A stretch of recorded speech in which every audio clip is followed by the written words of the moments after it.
All right, thank you so much. Welcome to another episode of the Love, Hope, Lyme podcast. My name is Fred Diamond. I'm the author of Love, Hope, Lyme, what family members, partners, and friends who love a chronic Lyme survivor need to know. Thank you very much for listening today. If you're watching this on YouTube, thank you so much. Give us a thumbs up. Feel free to leave a comment.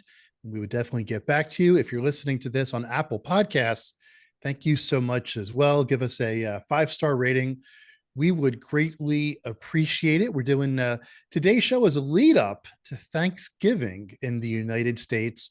I'm very excited today. We're going to have a special show. It's going to be an interesting conversation with Rabbi Melinda Bernstein, and she's a freelance rabbi in Southeast Florida. She was ordained on May 14th, 2009 on a sandy beach in Hollywood, Florida. And she chose this date in honor of Mother's Day and Israel Independence Day. She's a native Floridian. She was born in Miami Beach. She was raised Reform as a Reform Jew in Dade County, and she raised her children Orthodox in Broward County, and has raised many eyebrows with her peaceful presence. And this is going to be a very interesting conversation because we're going to be kind of talking about the convergence of spirituality.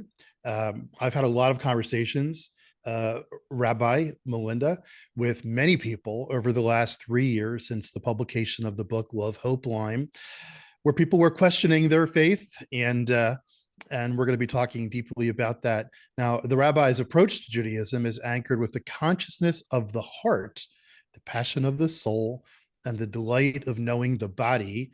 She transcends the ordinary and knows how to meet people where they are. Her covenant with God is rooted deeply in compassion, understanding, and love upon our neighbors of the earth. Just want to make also a comment or two. She's a devoted mother of 2, mother-in-law to 1, and grandmother of 3. So she knows family and faith are at the forefront of every endeavor in her free time, and she enjoys family life. Rabbi, I've spoken to so many parents of Lyme survivors over the years, and people who have read the book or listened to the podcast know that I don't have Lyme disease. I had someone in my life who did, and I decided to understand what they were going through. Led to me writing some blog articles for LymeDisease.org. Then, of course, it led to me publishing the book Love, Hope, Lyme, and of course, starting the podcast in 2023. And I'm going to tell you a scenario that I've heard numerous times. I was at a book signing event. It was the summer of 2023, and I met a mother of a teenager with Lyme disease. And we started talking about the spirituality of Lyme, and the young lady, the teenager, who actually by now I think was in early stage of college, told her mother that she was grateful that she had Lyme disease because it opened up community, it opened up an understanding of herself. And she asked her mother, "Are you also grateful that I had Lyme disease?" And the mother said, "Absolutely not." Said, "We should never have gone through the tens, if not hundreds of thousands of dollars of expense, the loss." Some people may know I originally was going to call my book Love, Loss, Lyme. It was very alliterative, but I realized it's a community that has been struggling with loss. Almost everybody who has had Lyme disease, especially in the chronic stages. So the mother said, "Absolutely not. I wish you never had this. I'm grateful for the people that we've gotten to know, but I really wish that you had never gone through this, my lovely daughter." Answer that question. Again, Rabbi Melinda, it's great to see you. And after you answer the question, I'll talk about some of our connection, and we'll get into your what you teach, what you think. And again, you are a Lyme survivor as well. So it's a very interesting combination here. And I've had teenagers. So I can totally relate, excuse me, to mom's feelings, because it's hard enough to raise children. And when they're teenagers, that's when it gets more rambunctious and the independence is just around the corner. And you want your children to be fully present to what's available for their future. So what happened for mom was, how am I going to prepare my child for this experience of life? And the child is like probably thinking, wow, my mother is now being more concerned about my care, and how wonderful is that? Because when you're a teenager, you want to kind of bounce back. And now you don't have a reason to, because there's somebody that's really in your corner and that you're feeling it, even though you're kind of butting heads. So the dynamic between raising healthy children and having to deal with the stressors of what God gave you to deal with in life. So I'm in the faith business, and I'm more of a healer and on faith and on levels of energy that people can't really see, but they can feel. And once they start to deal with it, the mom is dealing with it. Now she's got the bills, and that's the worst part, because we're in the real world, and it's become to a it's taking us to a place that we don't want to go. We want to have money for their college and for their down payment on their car and all the other things. So now there's an unequal balance. The scales have tipped. So from like a soul accountancy experience, I've got to receive now from somewhere. Hmm. And I don't know how. I'm all out on this side. And I've got to find the balance, the debits and the credits, the assets and the liabilities. Now, when you're depleting your checkbook, you can also be filling up your spiritual bank account. And that's why the two, daughter and mother, were having different experiences. Hopefully they've come together to a place by now, which is in college, or even, years ago, to where they've made peace and they have a flow, right? Yeah, they had a beautiful relationship, and I can understand the mother's anger. I want to tell people a little bit about how we connected. Since I've published the book 2 years ago, I get 10 to 20 people a day who reach out to me about the book. I've made, FYI, for people listening, I've made the PDF of the book, Love, Hope, Lyme, available for free to Lyme survivors from day one. It's, of course, available on Amazon. And a lot of people have reached out to me to buy a dozen copies that I would sign so they could distribute to family and friends to help them understand this mysterious disease. And I've also delved deep into the spiritual side. And just as a reminder for people, again, someone in my life had Lyme. That person is no longer in my life. And I had questioned, faith and spirituality and, those kinds of things. So I get a email like I typically do, or maybe it was a message actually it was LinkedIn. He connected to me via LinkedIn, which was great. I spent a lot of time on LinkedIn with my business. And a Lyme survivor and a rabbi, for me personally, was a very interesting connection. And we spent some time. I kind of told you my story, a little more detail than I do in the book.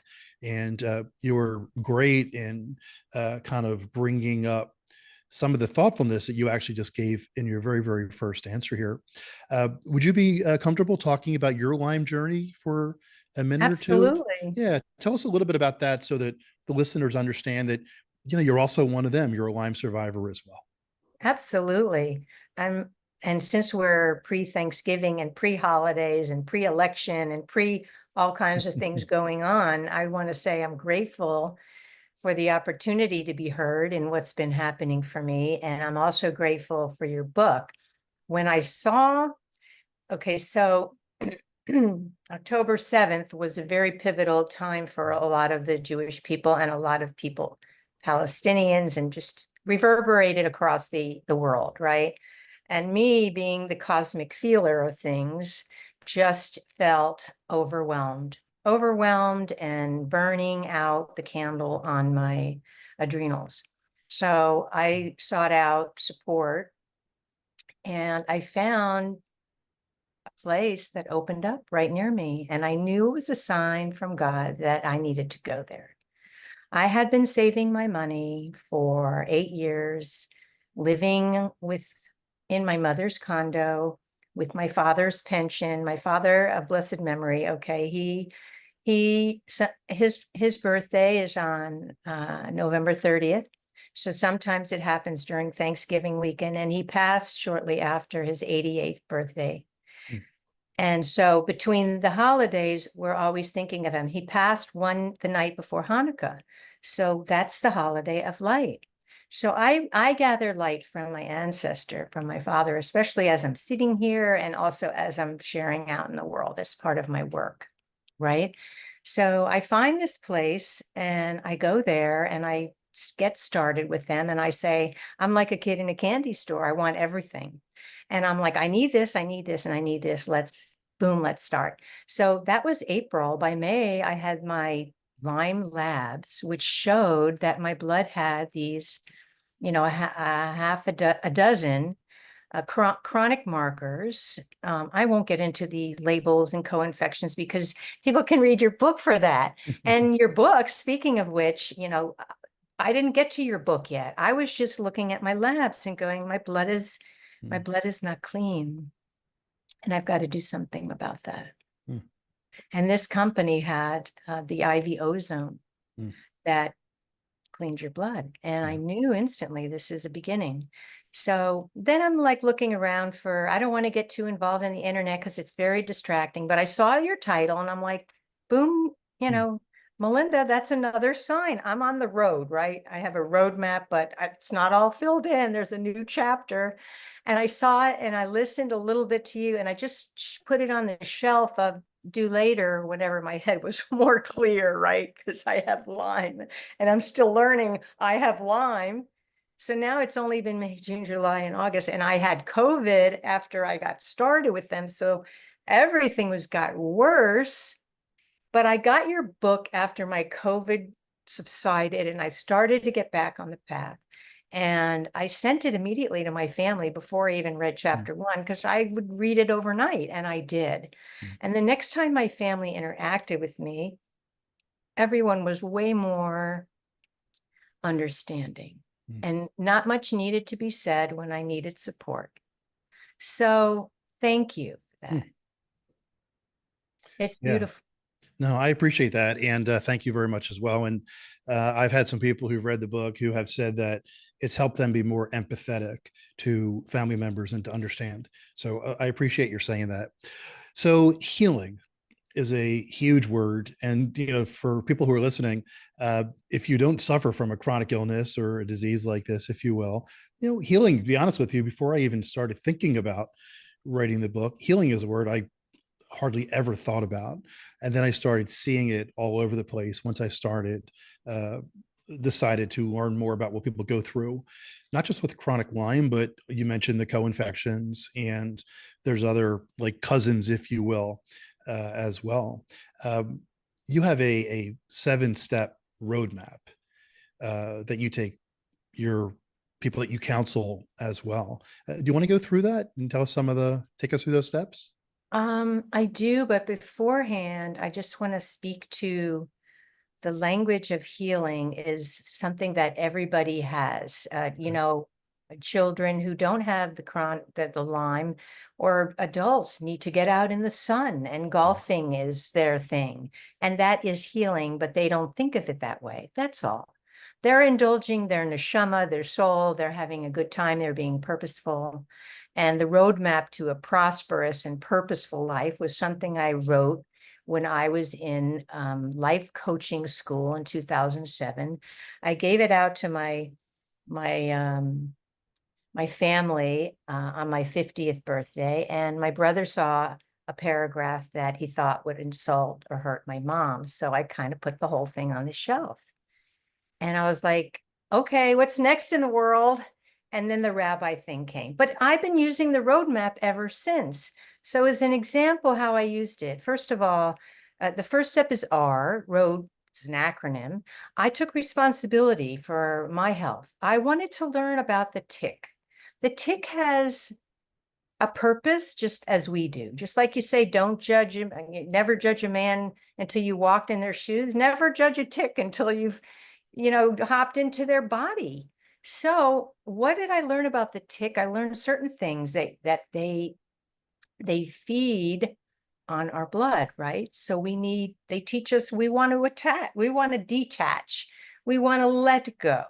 So I took responsibility for letting go of what other people thought of me, what my family was telling me, what, yada, yada. Even the doctors that had, they had dual purpose. They had the modern medicine, and they have the ancient herbal medicine. And I have the ancestral medicine and the plant and animal in me. Okay, of course, it's just an abundance of gifts, right? So putting it all together, I have to be responsible for my choice. A. So the O part of the roadmap is I need to be open to change. Should I try this? Should I do that? Maybe this works. Maybe it doesn't work. If it works, great. I'm living a new experience. The A in the roadmap is awareness. So now what's happening? I'm living a new experience. So my awareness is shifting. I'm growing. What a beautiful thing. And if I'm aware that there's something not quite right, if something doesn't feel right in my body, in my mind, in my soul, then I got to go back to taking responsibility and check my mind, body, and soul and see exactly what it is that didn't feel right. And that could take a day, that could take a week, that could take a month, that could take a year. And with a Lyme person, that may never happen. So, and then you have people giving you advice and you're unsure. Okay, I'm still a little girl living in my parents' home. I have family that's smart, they have their ideas, but they're not in my head or my experience either. So I'm aware of that. The D in the roadmap is the most important thing. It's why I became a coach. Discipline, discernment, determination. You could also get desperation in there. Okay, but you don't want to go to the desperate energy. So you've got discipline, discernment, and determination. Get yourself a coach or somebody that can see your higher vision, that can help you on the road. Then you could use the map better than you were doing before. What is the map? I'm going to manifest some kind of a result with all the work I've been doing on the road. Again, if it's good, I keep going. If it's not good, I go back. It's like a hamster on a wheel. This is what we have to do. The manifestation starts to percolate in my heart, body, and soul. And now I want to allow more. This for me and a lot of people is the hardest step. It's like 7 days of the week. It's Friday, it's Shabbat's coming, or, you want to get on the plane to Thanksgiving and, you're I got to allow this to happen so I can live in my possibility, so I can have my Shabbat and I can have my rest, or I can have my peace, passion, or purpose. Allowing is like a self-worth journey, a self-care journey, a self-awareness journey. So, I call it like the journey to redemption, which is a big thing on my blog. The last thing I wrote last year on Shavuot, to get out of my head all the things that were, before I had Lyme, were bugging me. So, you can be ticked, you can be ticked off, but with the roadmap, you find a way to make life work, period. Yeah. So, wow, so much to unpack there. And I want to hit on a couple things. So, Lyme is a very challenging disease. Chronic Lyme, persistent Lyme, is a very challenging disease to cure, and it's a very challenging disease to treat. And you mentioned Western medicine, antibiotics, typically. And then, of course, you mentioned herbals, supplements, those type of plant-based. And I talk in the book about people who've traveled to ancient places to try very obscure type of solutions, if you will. Rabbi, a lot of people who have Lyme disease have tried a lot of things. Some things have helped, some things haven't helped, some things might take 6, 9, 12 months to work. I remember I had a conversation with somebody with chronic Lyme, and I said, "Oh, have you tried X?" And they said, "Yeah, but it didn't work." I was like, "Well, how long did you try it?" "Well, I tried it for a weekend." I'm like, "Well, I've heard from doctors that takes 6 months to even begin." What is your message for people who have the anxiety of, when a lot of times when we're ill, we take a pill and we're fine, right? Or we expect a doctor to say, do this and you're going to be fine. Even rest for the night, you should be fine. Well, you can't do that with Lyme. It's so complicated and it can be so devastating. What is your message to people who are in that state? Grow up, be patient. Hmm. There's no magic cure. There's no, the miracles. We want a miracle, right? Who doesn't? We want Moshiach, right? Mashiach, yes. That's my Orthodox mind. we want, Jesus to save us, okay? Or the shamanic. I did Bufo, which is a very strong God molecule psychedelic, not to cure Lyme, but for other reasons to expand my consciousness. So I have just as much trouble as the next guy, only they can't see it. So the person who's struggling, they need to learn how to bless themselves more, to accept themselves more, to pray for themselves more. Again, it's the A of the roadmap. You've got to allow space and time, and God's timeline, okay, is not, man laughs, where's my teacup? It said the same, man plans and God laughs. Yeah. This is a faith journey. If I were to write your book, Love, Hope, and Lyme, I would be faith, faith, love, and hope. Faith, love, hope, and Lyme. That, or love, hope, and Lyme, a faithless, faithful healing experience, because it doesn't matter if it's Lyme or if it's cancer or if it's domestic violence, or because all of the positives and the negatives. So there's, again, an equal charge, yin and yang. There's that balance that we're trying to get to. Yeah. This is my gift, the balance. I need that. Yeah. I'll step away from things to find and achieve that, and tell them to choose more wisely. You got to grow. So you mentioned that, again, when I originally wrote the book, my intended audience were family members, partners, and friends. And we've definitely touched a lot of them, but the majority of my audience has been Lyme survivors who are looking for more support, who are looking for ways to ask for support, for ways to get the support. You mentioned that you had sent copies of my book. Thank you to family members and friends. What will be your message to them? To not just read the book is great, thank you, but what do you want them to know? Because a lot of people say to me, well, I tell someone I have Lyme and they say, oh, antibiotics will cure you, or we all know that the CDC says, take 3 weeks of doxycycline, you should be fine, right? And then infectious disease doctors, et cetera. But we know that it's not that easy once it gets into the chronic stage. So what would your message be to the family members, partners, and friends who may not have this sensitivity yet?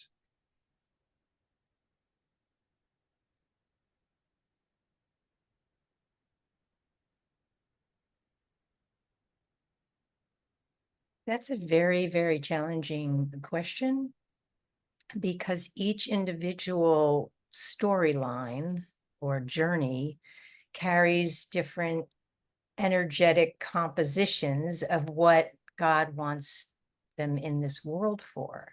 And some people don't even believe in God, so they're going to, or believe in Lyme, so they're not, you can't do anything. Like the tick teaches us survival, challenging environments, overcoming obstacles. There's an interconnectedness into everything. Ticks are food for animals, but they also kill off some. We can't give advice to people who aren't asking questions because they don't want to hear it. So when people give me advice that even they've already read the book and they're still trying to, or they're still, I just say that's not helpful. Please don't do that again. So, but I'm coming from, I love myself. I allow, again, on the roadmap, I allow myself to have that dignified experience of not being pressured, but I've gone through enough pressure in life to understand that. So I know that you can't really tell those people anything if they're strong in their commitments and they want to push their agenda. Then it's up to the person who's struggling to stand up for themselves. Rabbi, I'm going to ask you a deep question based on Did what you I were. somewhat answer you? Like you can't do it? No, that's a good answer. I want to ask you, a lot of people I've met, I've heard that they are mourning the death of who they were, right? Especially if they got bitten by a tick in their, 20s, 30s, 40s, whatever it might be. I've interviewed some people who are very high performing business professionals. As a matter of fact, for people who may or may not know, I also do a podcast where I interview sales leaders around the globe. My business is to work with sales leaders. And we've spoken to some who have gotten Lyme disease and who have overcome it. And we talked about that journey, if you will. I'm going to ask you, what might be your counsel to people who have lost? Again, I mentioned before, the original title was Love Lost Lyme because of the alliteration. And then I realized this is a community where there's been so much loss. Let's give some hope, Atikva, hope is so important, as obviously I'm talking to a rabbi now. Hope is so important. Hope is so important to the Jewish people. And I remember when that notion came to me to change the title to Love, Hope, Lyme, it just made so much sense. And it's such a powerful word for so many people, obviously. What is your message for people who are still stuck in the loss, right? Who are still in the belief that they've lost so much of their life because of getting bitten by a tick. People who, this isn't a disease where you smoke 5 packs of cigarettes a day. This Right. isn't a disease where you work in a nuclear factory, or something. This is a disease that you were walking in Central Park, Yeah. right? This is a disease when you were on a canoe in the Ozarks. Right. This is a big disease when you're lying on the beach in La Jolla, California, right? Yeah. You didn't put yourself in position, Right. and you got this disease. If you don't mind, what would be some of your Yeah. messages to that? You have to grieve. Hmm. You have to grieve to celebrate that you've had those opportunities that you had, that you lived the life that you had. And the grieving process is different for everyone, just like when you lose someone who dies. You have to go through the motions of finding grief support, Hmm. and using the tools of the grief support person. For me, things are like journaling and dance and movement and energy movement and study. Those things make me come alive. What makes other people come alive? What makes me come alive is learning to adapt to what God gave me. What do I have? What can I use what I have? Just like a person who got hit by a car or has some other disease and they can't get out of a wheelchair. Look at the wheelchair Olympics. I mean, things like that. So, and then if you're attached to what you had, that's not helpful. Remember the tick message. It attacked you. It fed on your blood. The energy of that feeding is going to continually make your blood bad. So you're not getting anywhere with that energy. Yeah. I just want to remind people also, I didn't mention this at the beginning, but you have a beautiful website. So we'll provide links to the website in the show notes on YouTube and Apple Podcasts. Before I ask you a couple of closing questions, you want to just talk about your website and what you do for, not just for Lyme survivors, but for people in general? Yeah. Well, for counseling or spirit guidance, I just help people deal, heal, and feel their way in the places that they don't see in the darkness Mm. and bring some light to the story so that they can move on in a better, healthier way. Sometimes a person's with me for 5 minutes and then they run the other way. Sometimes they're with me for 5 sessions. People hire me for premarital counseling. I was doing weddings and funerals and baby namings. Those were wonderful. And of course, because of the stress and strain that I've been on this year, I took some time off to enjoy what I have to enjoy. Mm. Learning about the tick. Yeah. It hasn't been a great experience physically, but I've got 3 months in with a company that's been supportive. I Mhm. have 3 more months to balance out the learning and education. So my favorite thing to do is work with people for 4 months, define, design, align, and refine their lives to the divine. I used to do that and get paid really well, but my scheduling now doesn't allow me to have those fixed things. So it was too much to juggle. So, and people are waking up more now. They don't need 4 months, they can have 4 sessions. Yeah. That's what I would suggest. Yeah. What's the best way for people to find you? What is your website? And again, you reached out to me via LinkedIn, which was great. Thank you. How can people find you? And tell us again your website. It's my name, Melinda Bernstein. Okay. And you can Google me and you can find all my profiles and my reviews and read them and see if I'm worthy of your time. And I'll see if you're worthy of mine, because again, it's energy. Are you the right fit for me? Absolutely. And I know you've developed a psalm as well. Did you want to share that? I did. Yeah. Let me get it on my phone. Okay. Was that cool or what? So, at funerals were the reason why I became a rabbi, that it was just such an incredible experience of supporting the rabbi who ordained me, of how, where is it? Of how, here it is, of how beautiful it is to be able to hold space. Yeah. It's hard, Yeah. but I recognize that I had that ability. So here we go. I did it, Psalm 23 of the tick for the busy soul. So it goes like this. The universe is my guide. I have all the time I need.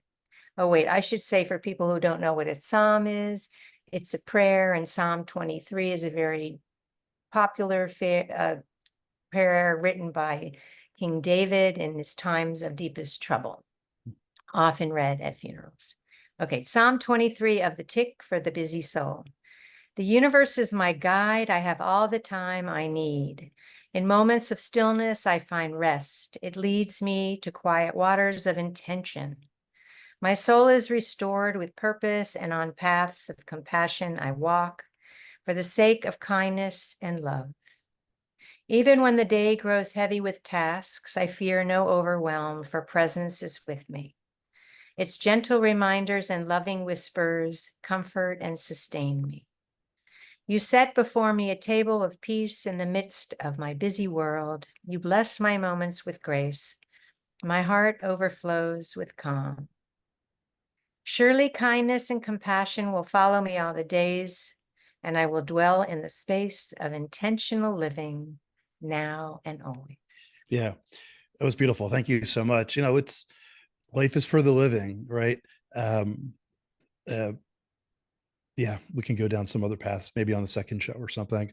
All right. I What want a to blessing. I want to say that roadmap that I expressed to all of you is on my website. They can get it, or they can ask for the roadmap to a prosperous and purposeful life that I share with people who ask, just like you shared your book with people who ask.